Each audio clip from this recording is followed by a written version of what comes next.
Welcome back to my channel, Fixing It Up with Sandra. I'm just trying to get comfortable here.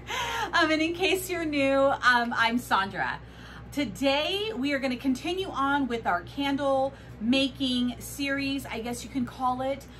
We're gonna talk about wicks. Now, there's a lot of information when it comes to wicks. I'm gonna tell you up front, I only use a certain amount of wicks. I only use certain types from certain companies, all of that fun stuff. So definitely take in this tutorial, I guess you can call it, or this information video, but definitely do your research. Watch multiple YouTube videos about wicks. Go to, you know, the candle company or wherever you're buying your wicks, go to their sites, research the wicks. They will have tons of information on there for you. And of course, always conduct burn test. So let's get started. All right, I know y'all can't see it, but I actually have, ooh, almost dropped my jars, tons of wicks in front of me. And I will tell you how each wick works for me. I'm just trying to see if you can see down kind of right here. I don't know. Let's bring it back up just so we can be here. So anyways, when I started out candle making, I think a lot of people, because I see it on Facebook groups, they tend to go to Amazon, which is great. I'm a huge Amazon shopper. But when it comes to wicks and wax, unless something is specific on Amazon, and I'll get to that in just a second, be very careful about what you're buying. So, for example, I bought these, which is Eric's lights. Okay, I bought these on, sorry guys, had to adjust the camera. So I bought these on Amazon. They're great. I've used them for quite some time. This is how I started out. However, when you start really getting into candle making, you know, you'll start seeing things like, you know, CD, whatever, the number. You'll start seeing LX, and those are just a couple of the types of wicks that are available. And so when you get this, it doesn't say anything like that. It's just a wick. And the thing is, you'll find as you start making candles, you'll start realizing how important the wick plays in your candle making. It is what will give you, I mean, it's one of the factors when it gives, you know, when it comes to your hot throw, meaning the scent that you smell when your candle is burning. That will determine partially on your wick. Will the candle burn properly? Again, wick. Will it soot? Will it be too hot? I mean, this is kind of like the heartbeat of your candle, is your wick. So when you have something like this, there's nothing. And I've even gone to the description and it doesn't say anything. So, I mean, if you're just, I can say, quote unquote, amateur making, I guess these wicks would be all right. After a while of wick making, I kind of figured out what these are, and they are similar to a CD8. But can I say that 1000% sure? No. I did test with these, and they do give a good hot throw. They perform well for the container that it needs to be in. And again, there's no container information. It does not tell you the, so every wick, the reason why there are so many, first of all, depending on the size of your container, the opening, this area right here, the diameter, will depend on what wick you pick, the number, okay? Then the LX, the CD, what else is there? Gosh, there's so many. All of that, LX, C, HTP, Eco, Wicks, all of that stuff, they're called wick series, will be determined based on the kind of candle that you want to make. This provides none of that. So I just want to put that out there because I know so many people when they're like brand new with candle making, they're like, I don't want to go onto an official candle supply company because it's expensive. I don't need to order that much. I have Amazon Prime. It's cheaper. I can just get my wax and, you know, my wicks and then call it a day. You can. However, if you want to know exactly how your candle is performing and like really know what you're using, that's gonna be, then this is not gonna be it. So speaking of that, wicks, all right. So I am familiar with CD8s. I use CD22s, and I use Eco 8s, and what else do I use? And CD26s.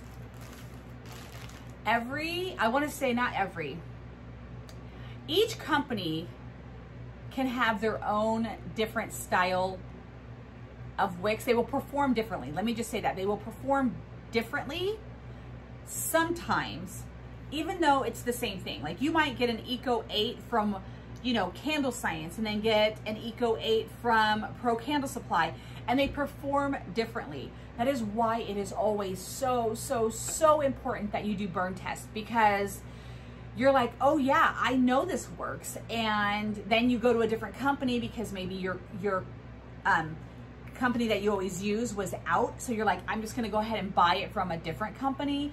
And I use it all the time. It should perform well. Not always the case. One time there was a video, or there is a video from a candle company that I love. And I think it was just maybe like, you know, just an error. I wasn't angry about it, but thank God I performed a candle burn test, or you know, a test on my candles, because in this video it specified to use a certain wick with a certain diameter jar. So I did. I was like, oh my gosh, all I did was watch this video and I was like, yes. And then when I lit the candle, like it tunneled, meaning it burned straight down. It didn't burn clean all the way around, melting all the wax down like it should. And I was very confused. And so then I went onto the same company's website and checked their wick guide and was like, okay, this doesn't make any sense. Well, on the wick guide, it gave me a whole different wick to use. And so I'm like, what? So then I ordered those wicks. And of course that wick worked. It burned clean. It performed just like it said it would. But had I just gone off of that tutorial, I would have just sold 1 million candles, hopefully, and had my candles completely tunnel. So I will say this 1,000 times throughout this video. You must perform a burn test every single time you change wicks. Even if it's a different company or a different type, every wick you buy, here I'm going to show you this, okay? I got this from Sierra Candles. This is a CD22, and you can see on the bag, even if you like forget what it says, can you see it right there? It'll tell you the length is 5 inches. Application, it says 3.3 inch to 3.79 inch container. It's good with Golden brand 464 wax. All the information is right there. So if you ever like, I think this will work, no. Diameter of the container is the biggest part of the container. I don't measure, because you can see there's a dip right here. I don't measure this side. I measure this, the bottom. The widest part of the candle is what you want to measure. And I take a ruler. This is about 3.5. So this wick will work here. And that means that information is for a single wick. Am I throwing too much information out at you guys right now? Let's see. You will know to double or triple wick, because you'll see containers like this. My elbow is hurting. You will see containers like this and you're like, oh my God, I want to make it a candle. How many wicks? What you'll do is you'll go onto the company's website and you will research a container of this size, and it will tell you to either double, triple, or maybe quadruple wick, something like this. Do not guess. Don't guess. I'm going to tell you this right now because it is extremely expensive to make a candle like this and then guess, okay? That's the thing. Don't guess. I mean, yes, you want to perform a test on everything, but once you start graduating to something like this, you're pretty much a seasoned candle maker. So you know how a wick performs. You're pretty confident with your wax and your fragrance oil load and all of that other stuff. And then you can try this. I would not recommend a new candle maker grabbing something like this and going, okay, let's go. You know, don't do that. Just because it's expensive, because you're not familiar with a lot of things. And so you would want to test this. I mean, if you're making it for yourself, fine, but this would be a lot of wick. This would be, I mean, a lot of wax, multiple wicks. And if you color, fragrance oil, take that all into consideration on how much this is going to cost to test. Okay. So don't start out with this. Start out with something small. Get familiar with the wicks and whatnot. Also, you can, so there's a wick here, CD26. Okay. I love this wick. I absolutely love this wick. It's from this is from Candle Science. However, it's a wick that produces soot, okay? And there could be several factors to it. When you go to Candle Science, that's who I really love, and I originally started out with like just basically getting all of my knowledge from, and it could say the reason why soot comes from the wick is poor quality wax, poor quality or too much fragrance oil, wrong size or type of wick. Now, let me just say this. I know my wax is really good. Poor quality wax or too much fragrance oil, I really keep it below the what it needs to be. And so either it's the wrong size or type of wick. So these wicks would soot in my candles and super bummed me out. So then I changed it to a different brand and it works so much better. So even though I know like you're just gonna have to play around when it comes to testing, that's why testing is so important, because you don't want to sell your candles to a customer that could potentially be a fire danger, that does not perform well, that would produce a lot of soot. Granted, candles are going to produce soot here and there. It's just something that, you know, it will happen over time. I don't think it's one of those things where you're just like doomed. It's just, you know, okay, well, let's try it to something else. You know, let's move on to a different wick. Let's make some adjustments to our candles. That is why I went with a different company, another company that I absolutely love. And instead of a CD26, I'm using a CD22 with a different company. This performs very well. I absolutely love it. The wicks that I buy are also what's called pre-tabbed, meaning they have this little metal doodad on it, okay? That's what they call pre-tabbed. I know somebody might find that information kind of like, duh. I didn't know that. I didn't know what pre-tabbed meant. Like when people were like, oh yeah, they're pre-tabbed, I'm like, what does that mean? I thought pre-tabbed meant they came with stickies on the bottom. That's what I thought pre-tabbed meant. And so I was like, oh, they come with stickies, and then I got them and then they didn't come with stickies. And I was like, I'm confused. But apparently you can buy just rolls of wick without the metal thing. Again, so wet behind the ears. I mean, I was a brand new candle maker, never even like dabbled in candle making. So I was so new to candle making, but these are what's called pre-tab, just so you know.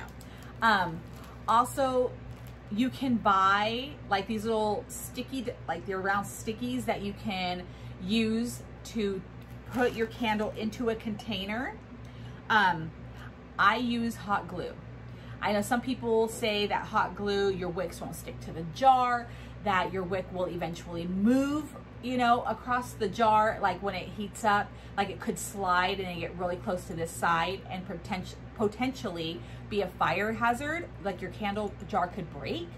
I have had that happen to me once or twice out of all of the candles that I make.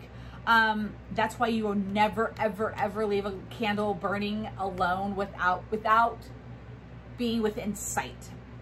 You know, those are some of the things that can happen, and that can happen with the little candle stickers too that you use, the little wick stickers that you can use. I use hot glue. I love it. It works for me, and yeah. So you have those options. I've never even heard of anybody using like super glue or anything like that. I don't even know how that would perform, but because it's that kind of a glue and it has like chemicals in it, I would be terrified. Please do your research that maybe that glue could be flammable, and I could be totally talking out my you-know-what, but I'm just like, I don't know. I'm just gonna stick with hot glue, even though it's a glue. Does that make sense? Anyways, and I'm gonna let me grab something really fast, and I'll show you how I actually put my wicks into the jar. You'll be totally surprised. I'm gonna show you how I place a wick inside the container. And I know some people are gonna be like, what? What is she talking about right now? Okay, so you have your wick, you have a container, and sometimes it's just like awkward getting your hand into the container. Sometimes it's too narrow and you're like, how do people actually get it down in there? I've used butter knives, like trying to make sure that it's perfectly placed in there and whatnot. I saw this on YouTube. You go to the dollar store, you go to wherever, and you get one of those jumbo straws, like that you would use for like a milkshake or something. Plastic, of course, disposable. Cut it down to the size that you want. Take your wick. This is what I do. Look at that. Look at that. Okay, so now this is a sturdier piece. So now I have my wick, or I'm sorry, my container. Look at how much easier that is to push. And it allows you to put pressure onto the wick tab thingy. And so you get a good placement. You don't have to worry. I know, I just blew your mind. You're welcome.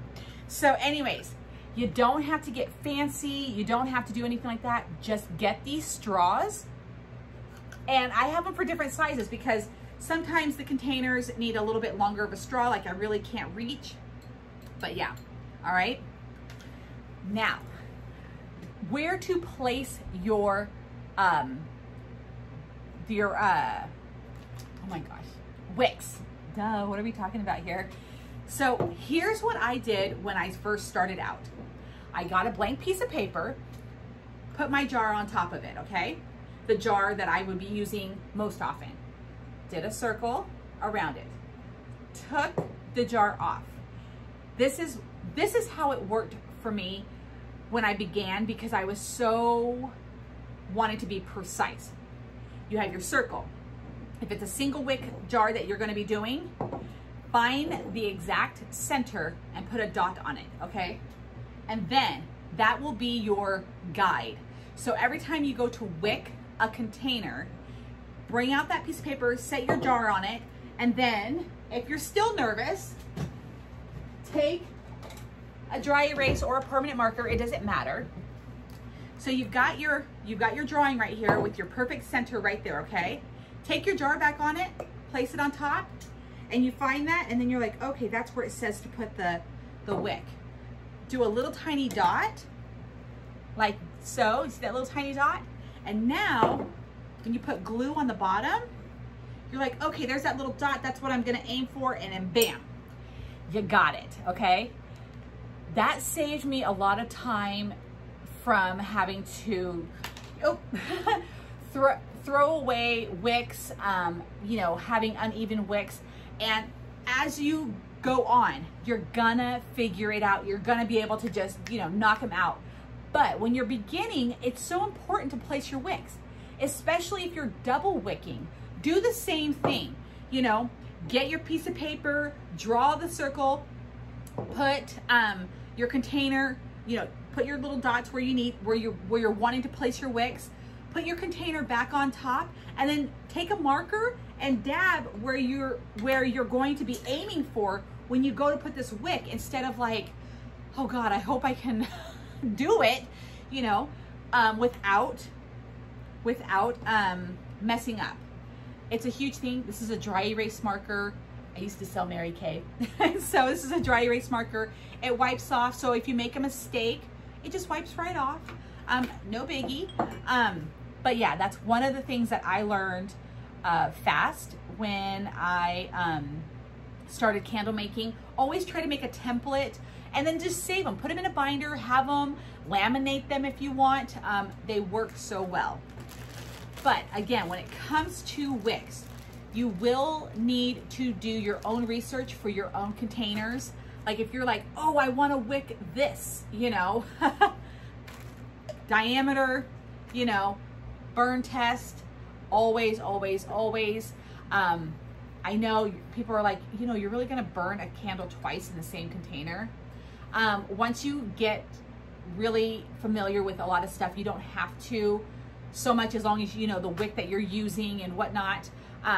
But don't start out with stuff like this, because I'm going to be making a candle in this. But don't start out with stuff like that. Start small. Start, you know, not necessarily small, but you know, like these two containers take the same wick. They do. They take the same wick. But yeah, make sure you do your research. Candle Science has a great whole section. In fact, I'm looking at it right this second on wicks, and it says wicking container candles. It tells you everything that you need to know about that, about like how to wick your container, the pros and cons, what you should be looking for, what is good, what is bad. But again, don't take its word as Bible, you know, like go to a different website. Rarely did I ever find something contradicting in another website's information, but it's always good to just do your homework. You want to create a safe candle to sell or even to give away. You know, candles can be dangerous. You know, that's why we have warning stickers on them. They can be very dangerous, and your wick plays a huge part in it. You need to do your research and then do what works for you. I know some people, they go on to, you know, a lot of these Facebook groups that I see all the time, and they're like, hey, I have this candle, what wick would work?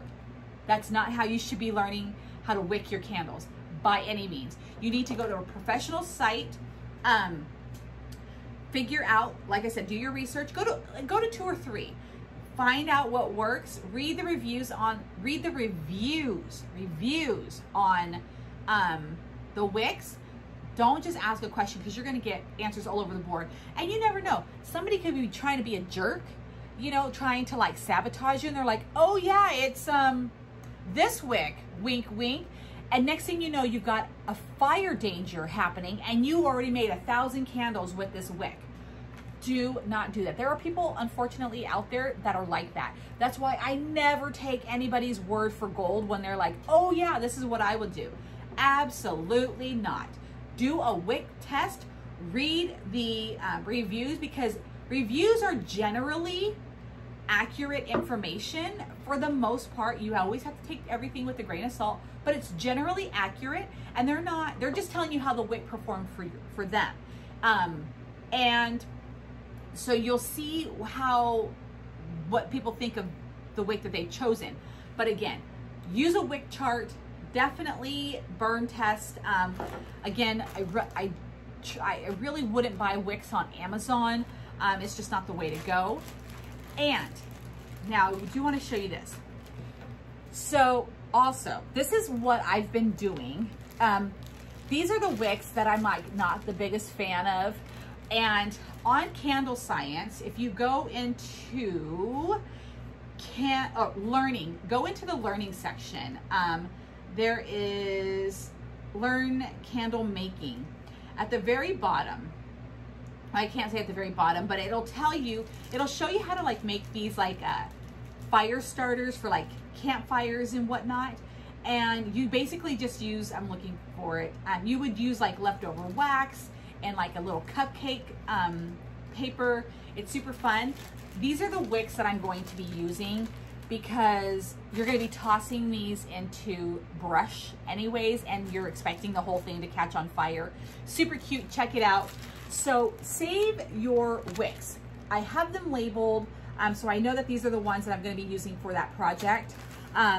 Also, these are my Eco 8s right here. Sometimes when I need a wick for this jar, sometimes the ones that I have are super, super long. Look, that could be for 2 jars. So what I do is when I trim it, I put it in a sandwich baggie that's labeled what it is, and then you buy the wick tabs, the metal piece, and re-wick or re-tab these wicks. And you get basically 2 wicks for the price of 1, I guess you could say. During COVID, you could not find wicks. For whatever reason, just supply and demand basically, wicks were incredibly hard to come by. A company would announce like we expect wicks on, you know, April, 22nd, and people were like at their computer ready to hit buy, and companies limited the amount of wicks that you could purchase at one time. So I became very aware of how important it is to save any of your wicks like this, because sure, you could buy all the tabby things that you wanted, you just couldn't get a wick. So save your wicks, even if they are not your favorite, because then you can do projects like the one that's on Candle Science, which is one that, like I said, it's a fire starting candle. So you would like toss it into a campfire. So it doesn't matter really the performance of the wick, it just needs to light. So be very, and wicks are not cheap. So just be very frugal if you can with your wicks. But again, that is it. I know I just threw a ton of information at you all at once. Of course, if you have any questions, feel free to ask. And of course, if I can't help you, or if I have no experience in the question that you are asking, I'm going to refer you directly to either Candle Science, Sierra, Aztec, Flaming Candle, Pro Candle Supply, all of the ones that I really, really love. So anyways, if you found this tutorial informational, or God, Sandra, where did you get that word? Informative, please give it a thumbs up. If you like this whole thing, please subscribe to my channel. It means the world to me if you do. Also, I will be announcing new perks for the membership starting on Wednesday of next week. So look for those videos, and I will be going live. So check that out. But yeah, that is Wicks 101 a la Sandra. So I hope you found it somewhat helpful, hopefully all helpful, but I know this is all just my opinion and personal experience and whatnot. So please, please, please, please do your research and always conduct a burn test.